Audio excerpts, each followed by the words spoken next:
여러분은 병원에서 의사에게 수술을 권유받는다면 어떤 선택을 하시겠습니까? 대부분의 사람들은 의사가 권한다면 당연히 수술을 받아야 한다고 생각합니다. 의사는 전문가이고 우리는 의학 지식이 부족하기 때문입니다.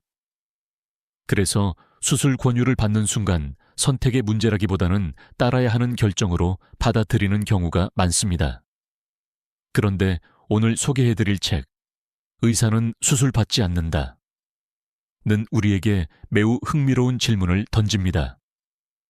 만약 그 수술을 받아야 하는 사람이 의사 자신이라면 어떨까요? 의사들은 자신이 환자가 되었을 때도 똑같이 수술을 선택할까요? 김현정 저자는 외과 의사로서 수많은 환자를 만나며 의료 현장의 현실을 직접 경험했습니다. 그리고 이 책을 통해 수술이 필요한 경우와 그렇지 않은 경우를 구분하는 일이 얼마나 중요한지 설명합니다. 제목만 보면 마치 수술을 반대하는 책처럼 보일 수도 있지만 실제 내용은 전혀 그렇지 않습니다. 저자는 수술을 부정하지 않습니다. 오히려 수술이 반드시 필요한 상황에서는 적극적으로 받아야 한다고 말합니다. 다만 문제는 필요 이상의 수술입니다. 환자가 충분한 설명을 듣지 못한 채 결정하거나 다른 치료 방법을 검토하지 않은 채 수술대에 오르는 경우가 있다는 것입니다. 우리는 흔히 의료기술이 발전할수록 더 건강해질 것이라고 생각하지만 때로는 치료가 많아질수록 오히려 불필요한 위험도 함께 증가할 수 있습니다. 이 책은 환자와 의사의 관계를 새롭게 바라보게 만듭니다. 의사가 모든 것을 결정하고 환자는 따르는 존재가 아니라 환자 역시 자신의 몸에 대해 충분히 이해하고 질문해야 하는 주체라는 것입니다. 오늘은 이 책을 통해 수술이 정말 필요한 순간은 언제인지, 의사들은 왜 자신의 몸에 대해서는 더욱 신중한 선택을 하는지, 그리고 환자는 어떤 기준으로 치료를 결정해야 하는지 함께 살펴보겠습니다. 우리는 수술이라는 단어를 들으면 강력한 치료법을 떠올립니다. 몸속의 문제를 직접 제거하거나 고치는 방법이기 때문입니다. 실제로 현대의학의 발전은 수술 기술의 발전과 함께 이루어졌다고 해도 과언이 아닙니다. 맹장염이 터지기 직전인 환자, 심각한 외상으로 출혈이 멈추지 않는 환자, 암이 진행되어 종양 제거가 필요한 환자에게 수술은 생명을 구하는 가장 강력한 치료법입니다. 이런 경우 수술은 선택이 아니라 필수입니다. 저자 역시 수술이 사람을 살리는 위대한 의료기술이라는 점을 여러 차례 강조합니다. 문제는 모든 질병이 수술로 해결되는 것은 아니라는 사실입니다. 우리는 종종 검사 결과에서 이상이 발견되면 반드시 수술해야 한다고 생각합니다. 그러나 영상검사에서 이상 소견이 발견되었다고 해서 모두 치료 대상이 되는 것은 아닙니다.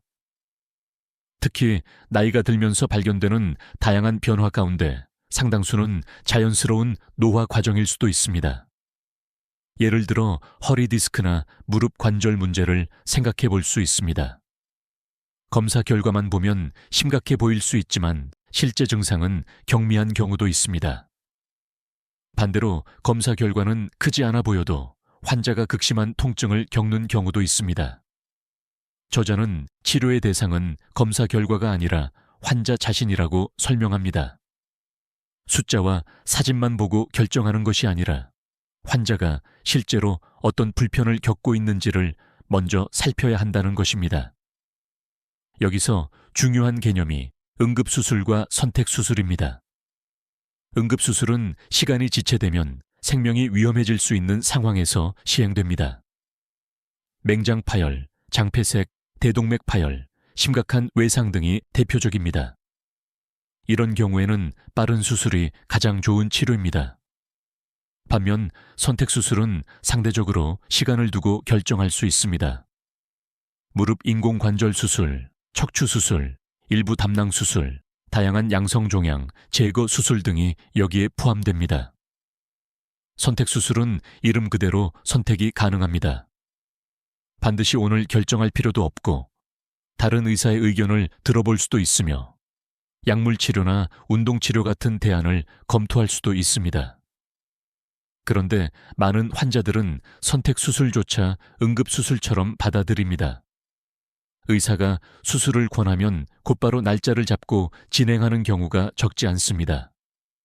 저자는 이런 현상이 의료에 대한 과도한 신뢰와 불안감이 결합된 결과라고 설명합니다. 사람들은 질병을 발견하면 빨리 제거해야 안심이 됩니다. 그래서 기다림보다 적극적 치료를 선호하게 됩니다. 하지만 적극적 치료가 항상 더 좋은 결과를 보장하는 것은 아닙니다. 모든 수술에는 위험이 존재합니다. 마취 위험이 있고 출혈 위험이 있으며 감염 위험도 있습니다. 아무리 성공적으로 끝난 수술이라도 회복 과정에서 예상치 못한 문제가 생길 수 있습니다. 수술실 안에서는 완벽해 보였지만 수술 후 통증이 오래 지속되거나 기대했던 만큼의 효과가 나타나지 않는 경우도 있습니다. 따라서 수술의 장점뿐 아니라 위험성까지 함께 비교해야 합니다. 의사들은 치료 방법을 결정할 때 이익과 위험을 동시에 계산합니다. 수술을 통해 얻을 수 있는 효과가 위험보다 훨씬 크다고 판단될 때 수술을 권합니다. 그런데 환자 입장에서는 종종 효과만 보이고 위험은 잘 보이지 않습니다. 특히 불안한 상황에서는 더욱 그렇습니다. 저자는 환자들이 반드시 질문하는 습관을 가져야 한다고 강조합니다. 이 수술을 하지 않으면 어떻게 되는가? 당장 해야 하는 이유는 무엇인가? 다른 치료 방법은 없는가?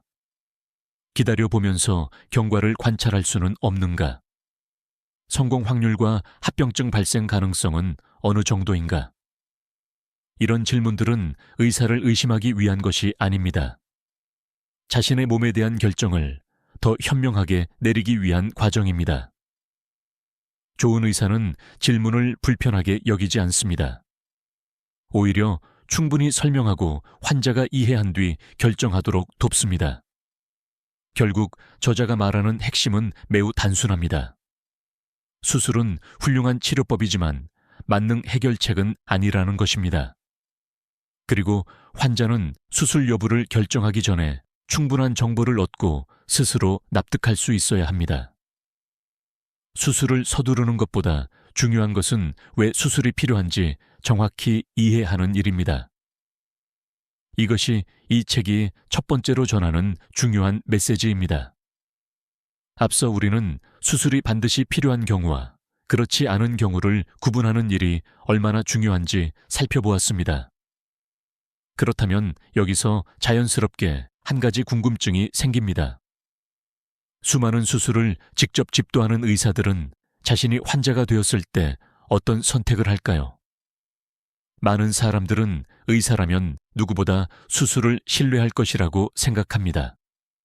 실제로 수술의 효과를 가장 잘 아는 사람들이 의사이기 때문입니다. 하지만 저자는 오히려 그 반대의 경우가 적지 않다고 설명합니다. 의사들은 수술의 장점뿐 아니라 단점과 위험성까지 누구보다 잘 알고 있기 때문에 자신의 몸에 대해서는 더욱 신중하게 판단한다는 것입니다. 이 책의 제목인 의사는 수술받지 않는다. 역시 바로 이런 맥락에서 이해해야 합니다. 의사가 절대로 수술을 받지 않는다는 뜻이 아니라 수술이 정말 필요한 상황인지 충분히 검토한 뒤 결정한다는 의미에 가깝습니다. 생각해보면 당연한 일입니다. 수술은 몸에 칼을 대는 행위입니다. 아무리 기술이 발전했다고 해도 인체에 개입하는 과정 자체가 위험을 완전히 없앨 수는 없습니다. 수술을 받는 순간 우리는 일정 부분 위험을 감수하게 됩니다. 의사들은 이 사실을 매우 잘 알고 있습니다. 환자들은 종종 수술 성공률이라는 숫자만 보게 됩니다. 성공률이 90% 이상이라고 하면 안전하다고 느낍니다. 하지만 의사들은 나머지 10% 안에 어떤 위험이 포함되어 있는지도 함께 생각합니다. 합병증은 생각보다 흔하게 발생할 수 있습니다. 출혈이 생길 수도 있고 감염이 발생할 수도 있습니다. 신경 손상이 나타날 수도 있고 예상보다 회복이 오래 걸릴 수도 있습니다. 드물게는 수술 전보다 상태가 악화되는 경우도 있습니다. 물론 대부분의 수술은 성공적으로 끝납니다. 그러나 의사들은 성공 사례뿐 아니라 실패 사례도 직접 경험합니다. 그래서 수술을 결정할 때 훨씬 신중해질 수밖에 없습니다.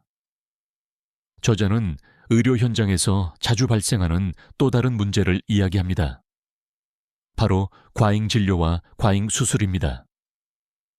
과잉 수술이라는 표현을 들으면 일부 사람들은 의사가 돈을 벌기 위해 무조건 수술을 권하는 것 아니냐고 생각할 수 있습니다.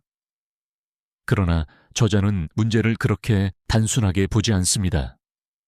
실제로 의료 현장은 훨씬 복잡합니다. 의사 역시 환자를 돕고 싶어 합니다. 환자도 적극적인 치료를 원합니다. 병원은 최신 장비와 기술을 갖추고 있습니다. 이런 요소들이 서로 맞물리면서 치료가 점점 적극적인 방향으로 흐르는 경우가 있습니다. 문제는 적극적인 치료가 항상 최선의 치료와 일치하지 않는다는 점입니다. 예를 들어 증상이 크지 않은데도 검사 결과만 보고 수술을 결정하는 경우가 있을 수 있습니다. 혹은 자연적으로 경과를 관찰할 수 있는 질환인데도 조기에 개입하는 경우도 있습니다. 저자는 여기서 중요한 기준을 제시합니다. 과연 그 수술이 환자의 삶을 실제로 개선하는가 하는 질문입니다. 검사 결과가 좋아지는 것과 환자의 삶이 좋아지는 것은 반드시 같은 의미가 아닙니다. 환자가 느끼는 통증이 줄어들고 일상생활이 편해지고 삶의 질이 향상되어야 진정한 치료 효과라고 볼 수 있습니다. 그래서 의사들은 종종 기다림이라는 선택을 합니다. 일반인들에게 기다림은 아무것도 하지 않는 것처럼 보일 수 있습니다. 하지만 의학에서는 적극적 관찰 역시 중요한 치료 전략 가운데 하나입니다. 일정 기간 상태를 지켜보면서 변화 여부를 확인하고 필요할 때 개입하는 방식입니다. 많은 환자들은 빨리 결정해야 안심이 됩니다. 병을 발견했는데 가만히 지켜본다는 말이 불안하게 느껴질 수 있습니다. 그러나 저자는 성급한 결정이 반드시 좋은 결과를 가져오는 것은 아니라고 말합니다. 특히 선택 수술의 경우라면 더욱 그렇습니다.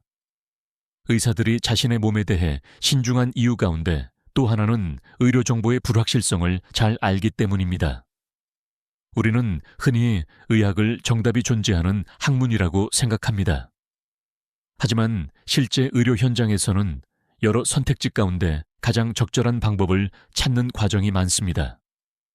같은 질환이라도 환자의 나이와 건강 상태, 직업, 생활 환경에 따라 최선의 선택이 달라질 수 있습니다. 그래서 의사들 사이에서도 의견이 다를 수 있습니다. 한 의사는 수술을 권하고 다른 의사는 경과 관찰을 권할 수도 있습니다.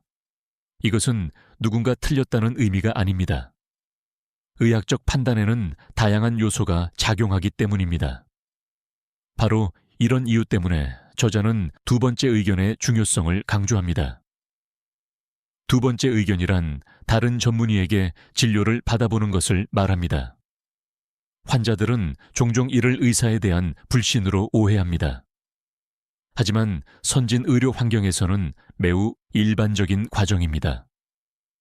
특히 수술처럼 되돌리기 어려운 결정일수록 다른 전문가의 의견을 들어보는 것이 도움이 됩니다.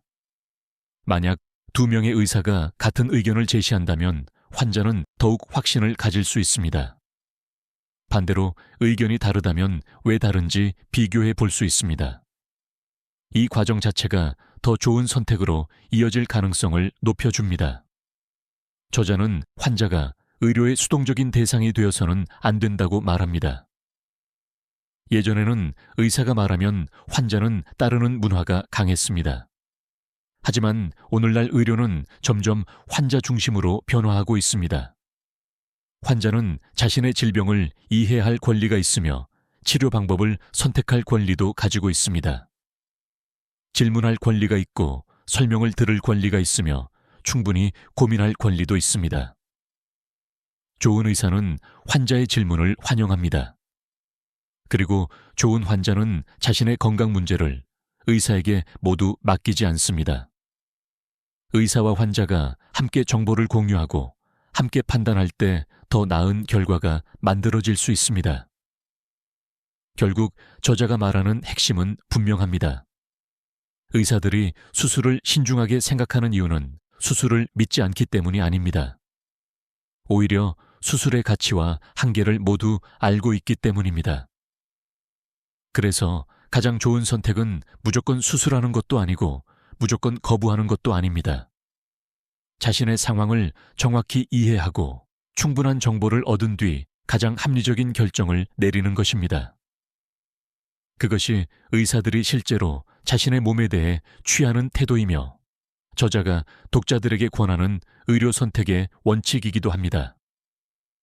지금까지 우리는 수술이 반드시 필요한 경우와 그렇지 않은 경우를 살펴보았고, 의사들이 자신의 몸에 대해서는 왜 더욱 신중하게 판단하는지도 알아보았습니다.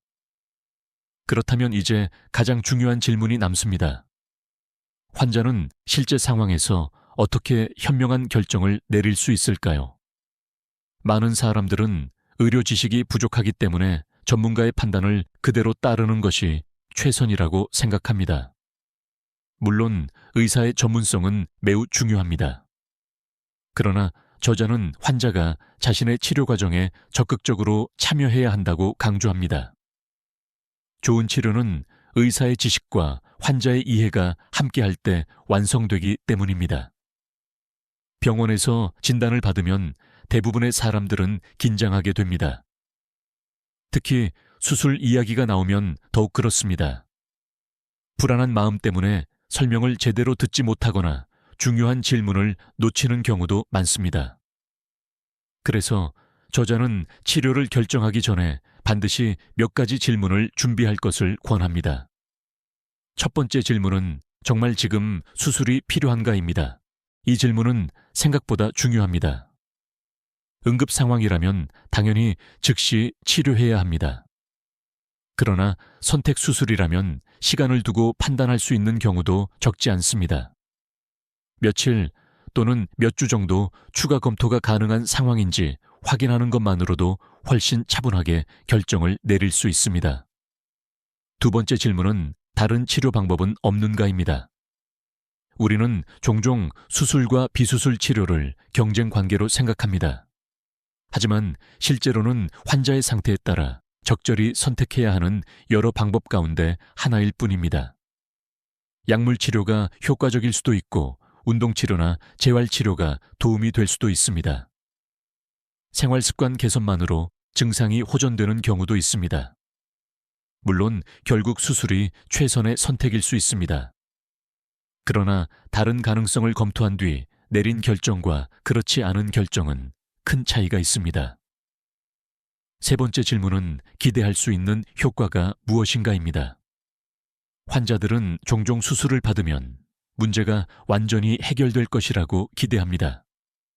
하지만 현실은 그렇지 않을 수 있습니다.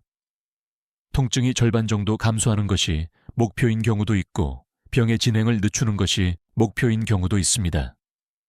치료의 목적을 정확히 이해하면 지나친 기대나 실망을 줄일 수 있습니다. 저자는 환자들이 검사 결과를 바라보는 태도 역시 중요하다고 말합니다. 현대의학은 매우 정밀한 검사를 제공합니다. CT와 MRI, 초음파와 혈액검사 등을 통해 다양한 정보를 확인할 수 있습니다. 하지만 검사 결과는 어디까지나 참고 자료입니다. 사람들은 숫자나 사진을 보면 그것이 절대적인 진실이라고 생각하기 쉽습니다. 그러나 실제 의료 현장에서는 검사 결과와 환자의 상태를 함께 고려해야 합니다. 같은 검사 결과라도 어떤 사람은 아무런 증상이 없고 어떤 사람은 큰 불편을 겪을 수 있습니다. 결국 중요한 것은 검사 결과 자체보다 환자의 삶입니다. 환자가 얼마나 불편한지, 일상생활에 어떤 영향을 받는지, 삶의 질이 어느 정도 저하되었는지를 함께 평가해야 합니다. 저자는 환자 중심 의료라는 개념을 강조합니다. 환자 중심 의료란 환자를 단순한 치료 대상이 아니라 치료 과정의 동반자로 보는 관점입니다. 예전에는 의사가 결정하고 환자는 따르는 구조가 일반적이었습니다. 하지만 오늘날에는 환자의 가치관과 생활 방식까지 고려하는 방향으로 변화하고 있습니다. 예를 들어 같은 질환이라도 어떤 사람은 적극적인 치료를 선호할 수 있고 어떤 사람은 부작용 위험을 최소화하는 방법을 원할 수 있습니다. 정답은 하나가 아닐 수 있습니다. 중요한 것은 환자 자신이 어떤 삶을 원하는지 명확히 이해하는 것입니다. 그래서 저자는 환자가 의료 정보를 배우는 것을 두려워하지 말라고 말합니다. 물론 인터넷에는 잘못된 정보도 많습니다. 그러나 그렇다고 해서 아무것도 알 필요가 없다는 뜻은 아닙니다. 오히려 신뢰할 수 있는 정보를 찾아보고 의사와 대화하며 궁금한 점을 확인하는 태도가 중요합니다. 질문하는 환자가 되는 것은 결코 무례한 행동이 아닙니다. 오히려 자신의 건강에 책임을 가지는 행동입니다. 의사는 의료 전문가이고 환자는 자신의 몸을 가장 오래 경험한 사람입니다. 이 두 가지 정보가 만날 때 더 나은 판단이 가능해집니다. 저자는 특히 두려움에 의한 결정을 경계합니다. 사람들은 질병이라는 단어를 들으면 불안해집니다. 그리고 불안은 종종 성급한 결정을 만들기도 합니다. 하지만 좋은 의료 결정은 공포가 아니라 이해를 바탕으로 이루어져야 합니다. 충분한 설명을 듣고 위험과 이익을 비교하고 자신의 상황을 고려한 뒤 선택해야 합니다. 그 과정은 때로 시간이 걸릴 수도 있습니다. 그러나 자신의 몸에 관한 중요한 결정인 만큼 그 시간을 아까워해서는 안 됩니다. 결국 저자가 독자들에게 전하고 싶은 메시지는 단순합니다. 환자는 수동적인 존재가 아니라는 것입니다. 질문할 수 있고 이해할 수 있으며 선택할 수 있습니다. 그리고 그러한 과정이 모여 더 안전하고 더 만족스러운 치료 결과를 만들어냅니다. 의사가 수술받지 않는 이유 역시 같은 맥락입니다. 무조건 치료를 거부하기 때문이 아니라 충분히 알고 신중하게 선택하기 때문입니다. 저자는 독자들에게 바로 그 태도를 배우라고 말하고 있습니다. 오늘 우리는 의사는 수술받지 않는다를 통해 의료를 바라보는 새로운 시각을 살펴보았습니다. 이 책은 수술을 반대하는 책이 아닙니다. 오히려 수술이 가진 가치와 필요성을 인정하면서도 그 선택이 얼마나 신중해야 하는지를 이야기하는 책입니다. 현대의학은 놀라운 발전을 이루었습니다. 과거에는 치료할 수 없었던 질환을 치료하고 많은 사람들의 생명을 구하고 있습니다. 하지만 아무리 뛰어난 의료 기술이라도 모든 문제를 해결할 수는 없습니다. 그리고 모든 치료에는 이익과 위험이 함께 존재합니다. 저자는 바로 그 사실을 잊지 말라고 말합니다. 좋은 환자는 의사를 무조건 믿는 사람이 아닙니다. 반대로 무조건 의심하는 사람도 아닙니다. 좋은 환자는 질문하는 사람입니다. 설명을 듣고 이해하려고 노력하는 사람입니다.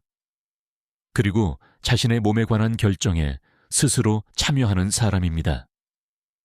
우리는 병원을 찾는 순간 모든 책임을 의사에게 넘기고 싶어질 때가 있습니다. 하지만 결국 치료를 받는 사람은 환자 자신입니다. 그래서 자신의 질병을 이해하고 치료 방법을 이해하며 선택의 이유를 이해하는 과정이 필요합니다. 이 책은 우리에게 의료 지식을 가르치는 데서 그치지 않습니다. 건강을 대하는 태도 자체를 다시 생각하게 만듭니다. 수술을 해야 할 때는 주저하지 말고 받아야 합니다. 그러나 수술을 결정하기 전에는 충분히 이해해야 합니다. 그것이 저자가 강조하는 핵심 원칙입니다. 오늘 소개해드린 의사는 수술받지 않는다를 통해 여러분도 앞으로 병원에서 중요한 선택을 해야 하는 순간이 온다면 조금 더 차분하게 질문하고 조금 더 신중하게 판단하는 계기를 얻으셨으면 좋겠습니다. 결국 가장 좋은 의료는 의사와 환자가 함께 만들어가는 것이라는 사실을 기억하시기 바랍니다. 여기까지 함께하여 주셔서 감사합니다. 좋아요와 구독, 알림 설정은 앞으로 따뜻한 이야기를 이어가는 큰 힘이 됩니다. 책으로 세상을 읽는 공간, 유튜브 도서관이었습니다. 고맙고 감사합니다.